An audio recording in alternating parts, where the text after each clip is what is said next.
The NBA season is just around the corner. It's officially starting on October 18th, and just like that, one of the most exciting seasons in a while is about to get underway, and I don't know about you, but I'm stoked. I don't want to waste any time here, and with that being said, let's get straight into what the NBA preseason has taught us so far.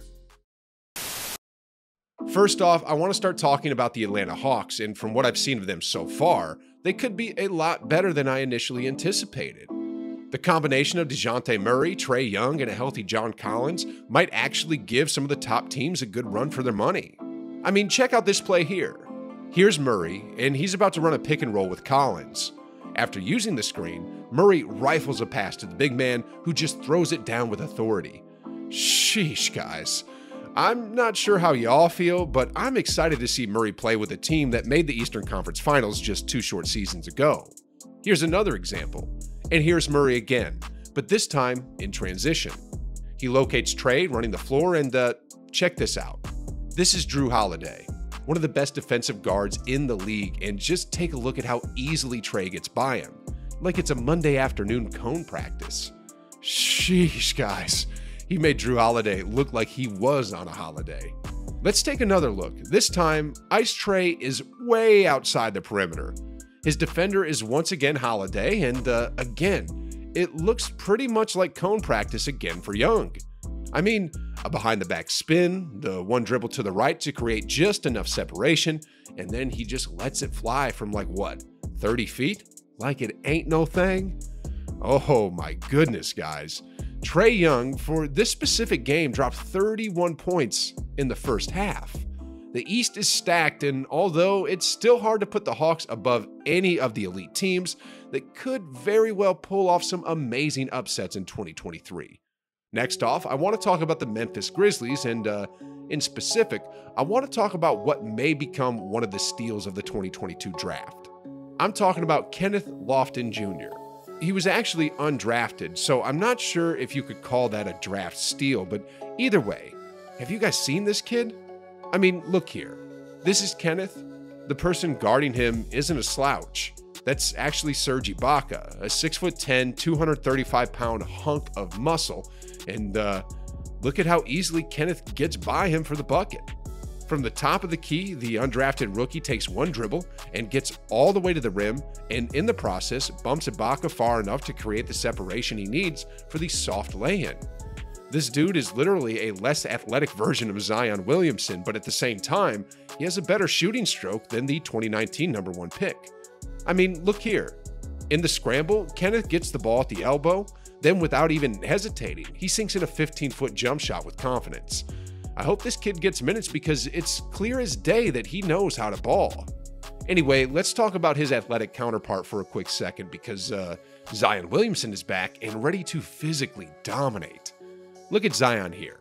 He has the ball on top, just right outside the three-point line, and he read the defense well, so that when they reacted to the potential dribble handoff, he blew right past them, and this guy defending him here is Isaiah Stewart, a 6'8", 250-pound beast that in most situations is unstoppable. If you're wondering what I mean, then look at this. The man pretty much ran through all his assistant coaches and referees, but yet the Pelican star made him look like a lightweight. Zion Williamson is officially back. He's healthy, and most importantly, he looks ready to tear the league apart. Next off, I want to touch on the 76ers a bit. Everyone mainly talks about Embiid and Harden when it comes to Philly, but Tyrese Maxey might be one of the breakout players of the year. First off, if we turn the clocks back to the 2022 playoffs, the 6'2" guard averaged nearly 21 points a ball game on shooting splits of 48, 38, and 94. Then, in the 3 preseason games he's played so far, again, he's averaging about 20 points while shooting 64% from the field, 67% from beyond the arc, and 91% at the free throw line. If Harden plays at an all-NBA level with Embiid playing at an MVP level, then sheesh, guys, the 76ers could really be legit. And speaking of legit, when Anthony Davis is healthy, the dude is a serious problem. In the preseason so far, he's shown that he's healthy, that his shooting stroke is back, and most of all, that he's motivated to win again. After winning the 2020 championship, I feel like he sort of checked out mentally for 2 years, but for From what I've seen of him so far in these limited games, he's checked himself back into the ball game. I mean, whether it was a defensive play, a shot from the perimeter, or playing a two-way game and throwing in the lob, Anthony Davis looks sharp and looks ready to remind everyone who he is. If LeBron could play like how he usually plays, and if Westbrook really buys into the team, this Lakers team could be surprising a lot of people. And speaking of surprises, the Orlando Magic could perhaps send shockwaves across the NBA world. I mean, against a Memphis Grizzlies team that had their key players playing over 30 minutes, the Magic pulled out a 109-105 win, and they even gave Ja Morant the worst plus-minus of the game at -21. Their starting five looks like they could make some noise. I mean, look at this. Paolo Banchero was the 2022 #1 overall pick. Franz Wagner was the #8 pick in 2021, who made the All-Rookie First Team. Wendell Carter Jr. was the 7th overall pick in 2018, who just came off a season where he averaged a double-double of 15 points and 10 rebounds. Cole Anthony, when he was coming out of high school, was rated as the second best player in the class, and if it wasn't for an injury in college, he arguably could have been a top 5 pick in the 2020 draft. Jalen Suggs is a 6'5" combo guard who was the 5th pick in the 2021 draft.